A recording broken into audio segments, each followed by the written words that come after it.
And now stay tuned for the mystery program that is unique among all mystery programs. Because even when you know who is guilty, you always receive a startling surprise at the final curtain. In the Signal Oil program, The Whistler.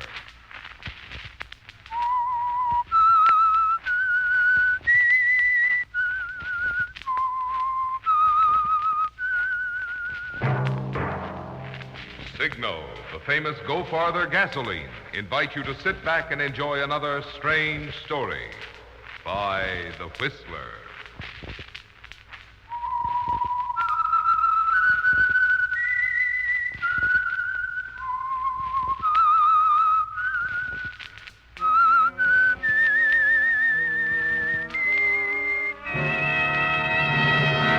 I am the Whistler, and I know many things, for I walk by night. I know many strange tales hidden in the hearts of men and women who have stepped into the shadows. Yes, I know the nameless terrors of which they dare not speak.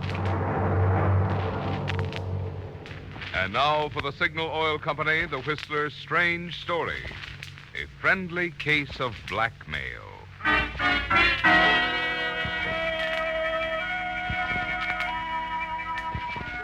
In this world, there are two kinds of people. Those who do things and those who dream about doing them. That was the philosophy of Albert Goodman. At least, that's the way he explained it to his old friend George Wilson. It was the night George came over to Albert's apartment to ask for some money. A loan. Yes, Al, a couple of $1,000. A couple of thousand? What in the world do you need that much money for, George? You never had that much money in your life. I know. Well, you see, I want to get married. Married? Why, George, after all these years, I thought you were a confirmed bachelor like me. Well, I've just never been able to afford to before. No, I suppose not.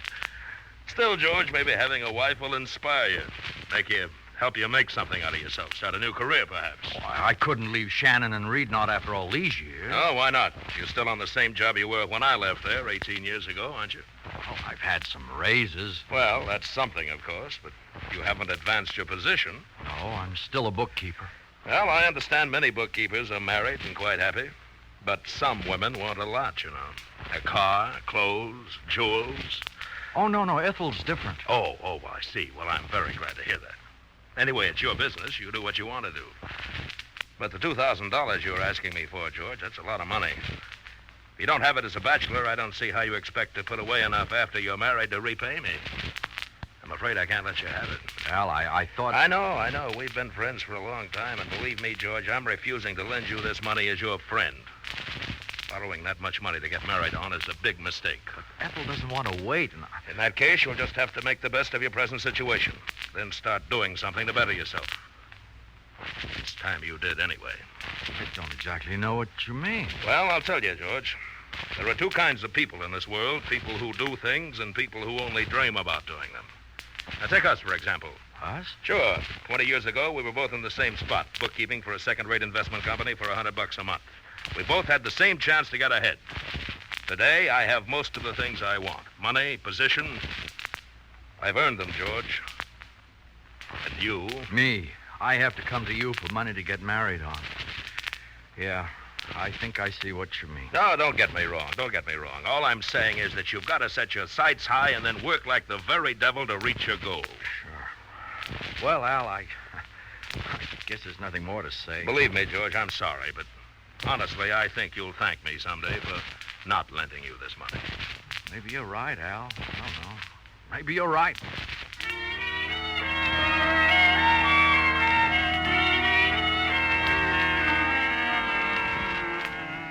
Well, George, your old friend Al doesn't think you're a good financial risk, does he? And in the name of friendship, he's given a very unflattering description of yourself as a person. A dreamer, he called you, not a doer. And you know how right he is. You're afraid right now, afraid that Ethel won't wait. That all the dreams you've dreamed will fade into ashes just as they've always done. You have to do something, don't you, George? Especially after you talk to Ethel that evening. Well, of course I love you, George, but we have to have money to live. We want a home at least. I just talked with Al. Al? Oh, he's your friend with lots of money, isn't he? Say, maybe he could help us out at the start. That's what I talked to him about. Oh, did he say he'd help you? He said he'd do me the biggest favor a guy could do. Well, then what are we worrying about, honey? He didn't give me any money. Huh? Oh, well, why not? Oh, doesn't matter. But he did do me a big favor. He gave me an idea.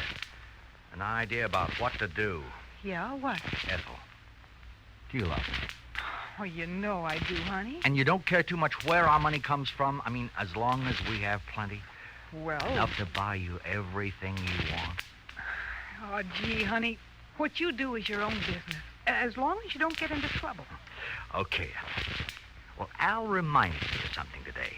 You see, Al left Shannon and Reed about 18 years ago, and no one heard of him for several years. Al doesn't know it, but I know where he spent those years. Where was he? In prison. In prison? Why? Embezzlement. Old Mr. Shannon told me before he died. Oh, the whole thing was handled very quietly. Al replaced the money he'd taken from the firm, served his time. And since he's been out, he's been a model citizen, made good in a big way. Don't other people know about it? I doubt if anyone does. Mr. Shannon kept it pretty quiet, kept it out of the papers. Nobody in the organization knew what happened. We all thought Al had gone east. And now he's sitting on top of the world. That's a nice spot to be sitting in. Yeah. Most of all, Al's proud of his solid position, his good standing in the community and all. You know, I wonder just how great a value Al does put on his position in life. George, you don't mean... I mean blackmail, Ethel. Oh, let's say a friendly case of blackmail.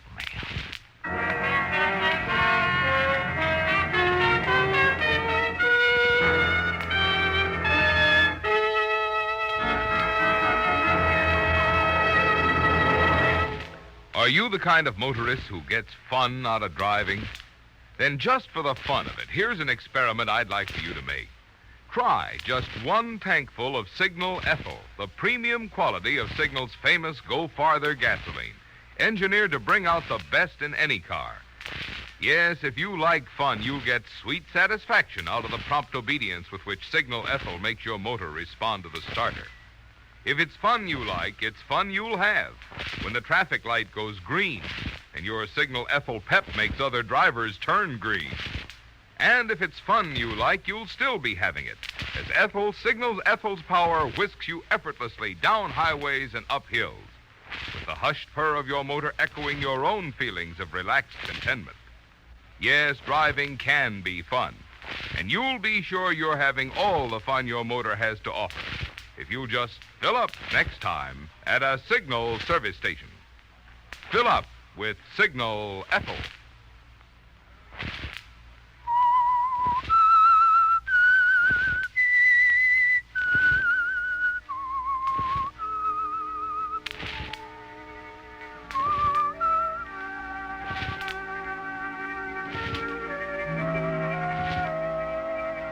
Well, George, you're really taking Al's advice to do something, aren't you?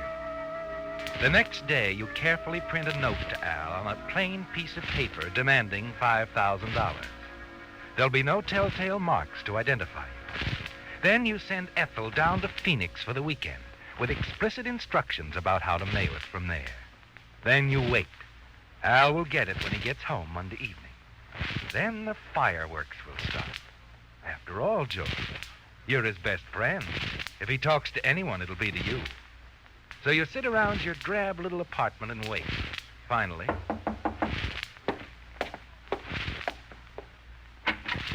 Why, Al! Well, this is a surprise. I gotta talk to you, George. Sure. Come in. Thanks. Sit down. Thank you. George, do any of the old gang from Shannon and Reed live down around Phoenix? Gosh, I don't know, Al. I haven't kept track of any of them, except you. Why, you going down there for a vacation or something? No, I got something in the mail today. Here, take a look at this.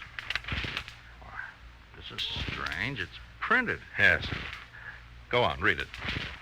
Good one. Understand you're doing very well for an ex-convict.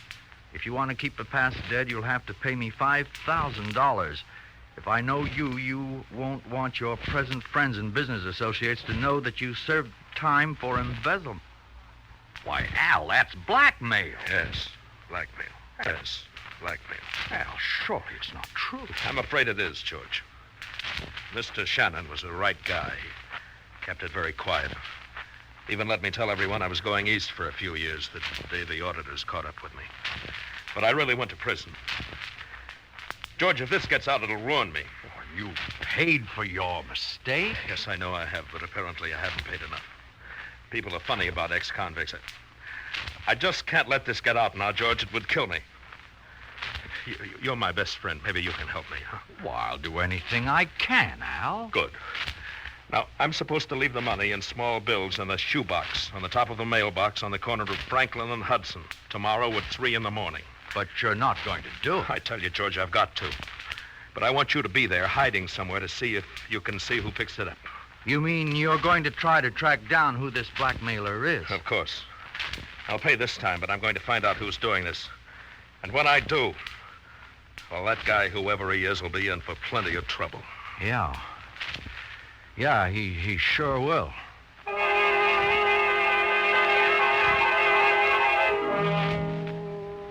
You're frightened, aren't you, George? Al was right about you, wasn't he? Inside, you're a weakling. Still, you're determined to go through with it. And Al's making it easier for you, isn't he? He wants you to watch the blackmailer's pickup. That will make everything much simpler. And the following morning at 2:45, you're standing in the shadows across the street from the mailbox. The street is deserted, silent. Soon, Al walks past you, nodding silently. Then he crosses the street, places the shoebox on top of the mailbox, and goes on. A minute before 3, the lights of a car swing into the street. Ethel's right on time. As she pulls to a quick stop, rush across the street, pick up the shoebox and toss it into the open car window. Then Ethel steps on the gas. She's out of sight in 10 seconds. Everything's perfect. You slip out of the shadows and head for your rendezvous with Al. Halfway down the block, you pass an alley and... George. Al, I thought you'd be down the next corner. I doubled back, hid here in the alley. Did you see anything? Just the car pulling away and turning up the side street. I couldn't see what kind it was. Could you? Well, just it was a sedan, about I think a 46. But I did get part of the license, 6I42. That's something, Al. And you can check up on that tomorrow at the Department of Motor Vehicles. Yes, I will. And the man, did you see him? No. I guess that's why they wanted to put on top of the mailbox. They just slowed up and scooped it in. They? There were more than one? Well, I think so. I'm not sure. Gee, I'm sorry, Al. I guess I wasn't much help. Oh, that's okay. We got part of a license number. I think you were more help than you realize. What did Al mean by that, George? The pickup went all right, didn't it? He couldn't have seen you go over and toss Ethel the shoebox, could he? Well, it's done now. And you're sure that phony license number you told him about will take Al off on a wild goose chase for a while. He's checking it himself. And you're jittery the next day as you wait for him to get back from the license bureau with the news. Then finally, when he comes... Well, what'd you find out, Al? One thing that you slipped up, George. I slipped up. Yes. You see, there are no licenses in this state that use the letter I. 6I42, you said, wasn't it? Well, it's a wrong number. Oh, well, I Oh, yeah, sure, I know. You just made a mistake. It was dark, the car was moving. Everybody can make a mistake like that. Yeah. It's too bad, though. That license number was our only clue. Gee, I'm sorry, Al. Well, it looks like we're up a blind alley. Oh, no.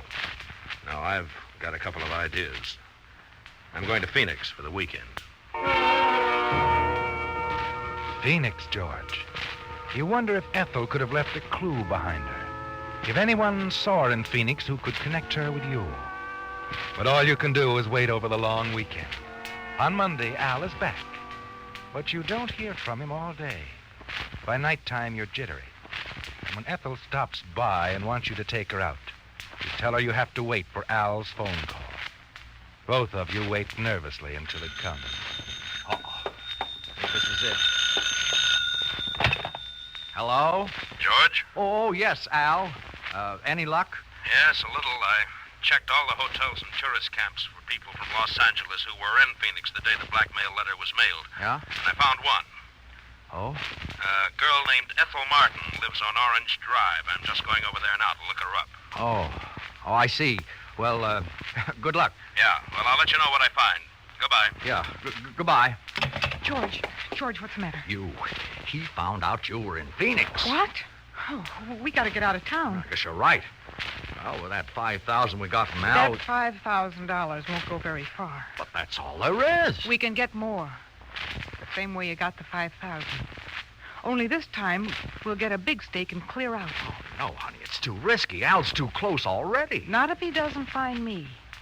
Why, it's even riskier not to send another letter, especially since you asked him to lend you money. He's got to get another letter, or he'll figure the blackmailer was just somebody that knew him and needed a few thousand. And that's you, George. Golly, maybe you're right. I never thought about that. Yeah, this time we'll ask for $25,000. I don't know just how we'll do it, but I'll figure something out.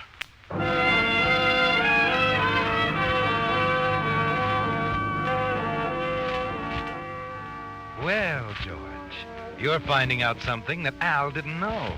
That weakness can make people do things, too. You're frightened, but you can't turn back. Next day, you try to figure a smart way to send the next letter. And you get the idea when you go up to meet Ethel for lunch. She works in a big office. And just outside the door, you find the cleaning man has left the trash basket to be picked up. Right on top, George, staring you in the face, is an open envelope, postmarked San Francisco. It's just what you need, isn't it, George? You reach down and pick it up. Oh, pardon me. Nearly knocked you over. That's all right. I shouldn't have been standing in front of the door. Looking for something? No, I just wanted to write a note. I was just picking up a piece of waste paper. I see. Well, I guess nobody will miss a piece of waste paper. No, I guess not. Still a weakling, aren't you, George? Frightened because a man sees you take that envelope out of the trash barrel. And he'll probably forget it in a matter of minutes. But everything frightens you now, doesn't it? That afternoon, you take some ink remover and carefully remove the address from the back of the envelope and the return address from the back. Then you print Al's name and address carefully, slip a new blackmail note into it, and place it securely in your pocket. You'll take no more chances with Ethel. This job you'll do yourself. Early that evening, you walk to Al's apartment, and after making sure there's no one in sight, you hastily slip it into his mailbox and return quickly to your apartment. Certain you'll hear from Al as quickly as he finds the letter. Al, what's up? Why all the noise? George, it's another blackmail note. Look.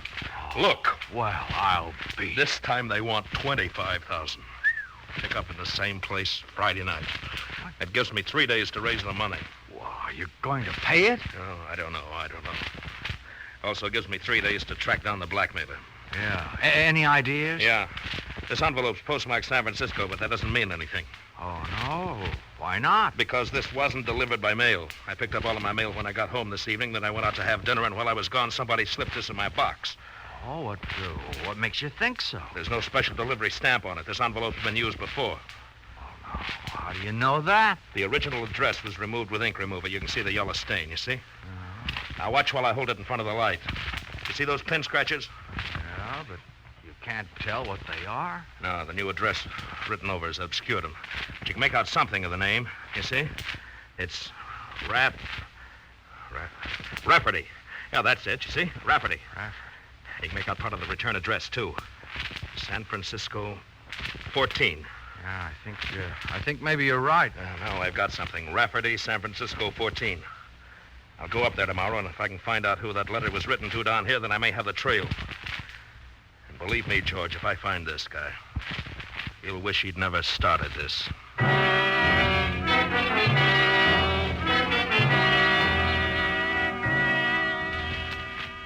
You already wish you hadn't started it, don't you, George?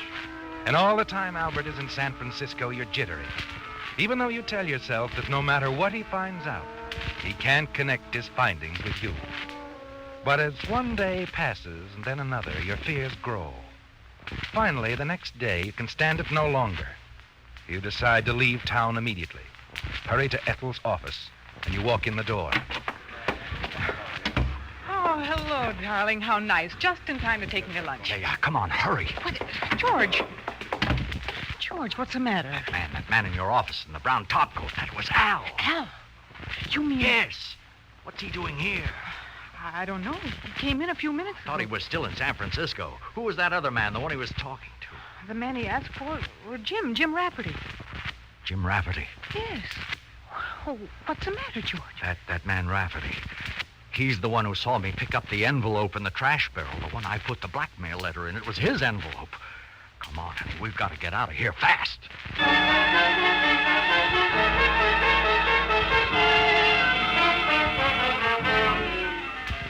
Well, George, Al was a much better detective than you even suspected, wasn't he? It's all quite clear, isn't it? Just returned from San Francisco, and while he was there, he found the Rafferty family. Then learned that the envelope you'd found in the trash barrel had been sent to Jim Rafferty, employed in the same office with Ethel. Now it's a race to get away. You're certain he's on your trail. You and Ethel, hurry out of the office. No time to wait for the elevator. Take the stairs, race down, but not fast enough. Just as you get to the bottom hall, the elevator door opens, and out steps Al. Well, hello, George. Oh, Al. Oh, hello. I didn't expect to see you here. No, and I didn't expect to see you either. Shannon and Reed haven't moved to this building, have they? Oh, no. I just came over... Oh, I'm sorry. I didn't introduce you. This is my fiancée, Miss Smith. Happy to know you, Miss Smith. You remember Al, honey. I've talked so much about him. Yes, of course. How do you do? George, I want to talk to you. Suppose we could make it dinner tonight at my place, just like old times? Gee, I'm sorry, Al. This is important, George. Well... And I'm sure that Miss Smith won't mind one night. Oh, no, of course not. Good.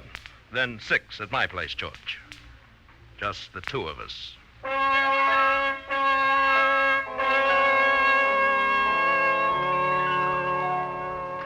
Well, George, you have to face him, don't you? Flight now would mean confession. And wherever you went, especially with Ethel, you'd be found. So at 6 o'clock, you're at Al's apartment. Al is jovial, friendly as you eat dinner. You just play along with him, watching for anything, waiting, afraid, just as he said you were. Then after dinner, he fixes 2 drinks and places them on the table. One at your place and one at his. This is it. Your drink is poisoned, you're sure of that. You can tell by the careful way he mixed them behind your back. The way he sets them down, carefully, not spilling anything. So you have to act fast. Oh, say, Al, I forgot my cigarettes. Do you have any? Sure, of course. I'll get you one. Okay. He turns his back for a minute to get the cigarettes.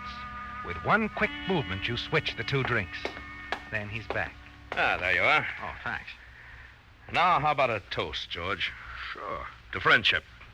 There's very little of it left these days. Yeah, I'll drink to friendship.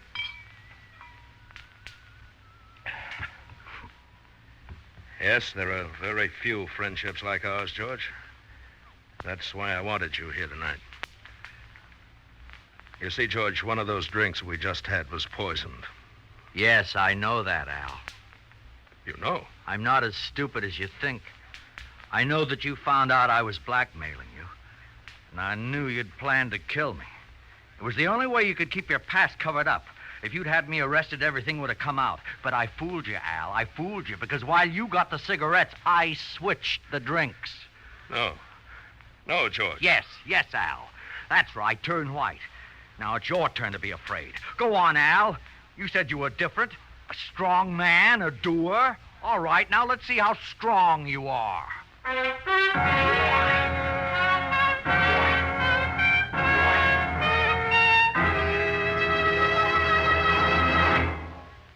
To be sure that the automobile battery you buy today will last a long while, you want to be sure you're choosing a good one.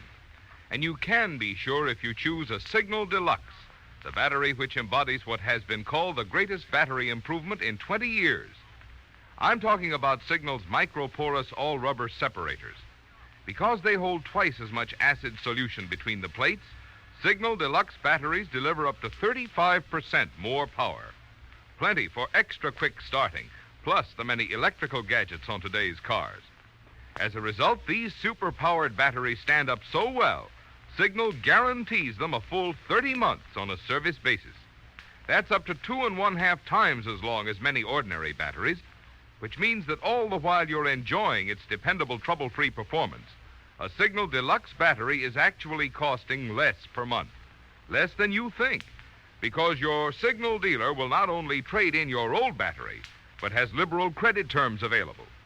So when you need a new battery, play safe. Get a good one. Get a Signal Deluxe battery at a Signal service station.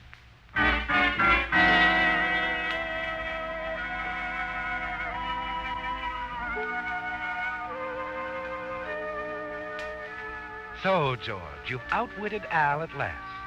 You didn't get the 25,000, but you're certain you'll be free, and no one will ever know about your blackmailing your friend. Al is pale, trembling. You're sure he'll be dead in a very few minutes. He can't even phone a doctor, can he, George? Not while you're there to prevent it. You smile at his first words. George, you don't know what you've done. I think I do. I've simply outsmarted you. You told me how you were the kind who did things, that I was the kind who just dreamed. Well, this time I've switched things on you, literally. On yourself, George. What do you mean? I mean, you'll be dead in a few minutes. I? Yes, I didn't intend to kill you. It was my drink that was poisoned. Your drink? Yes. I told you I was the kind who did things. Well, I simply followed out my own philosophy.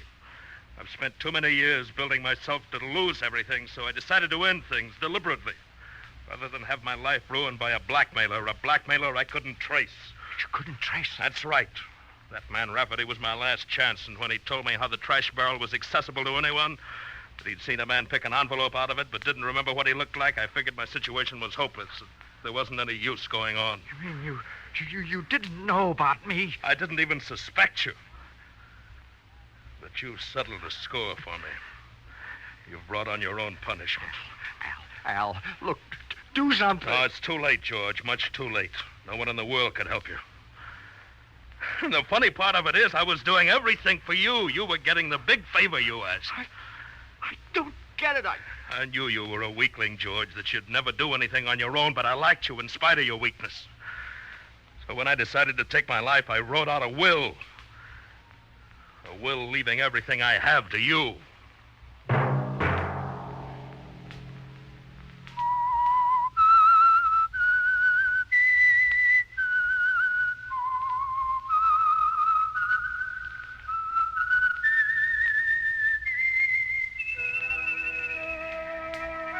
Let that whistle be your signal for the Signal Oil program, The Whistler, each Sunday night at this same time.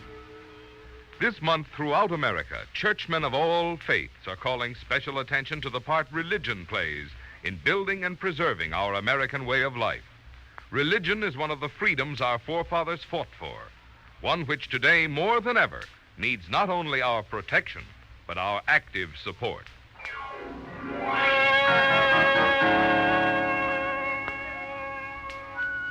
Featured in tonight's story were Bill Foreman, Joseph Kearns, Joe Gilbert, and William Conrad.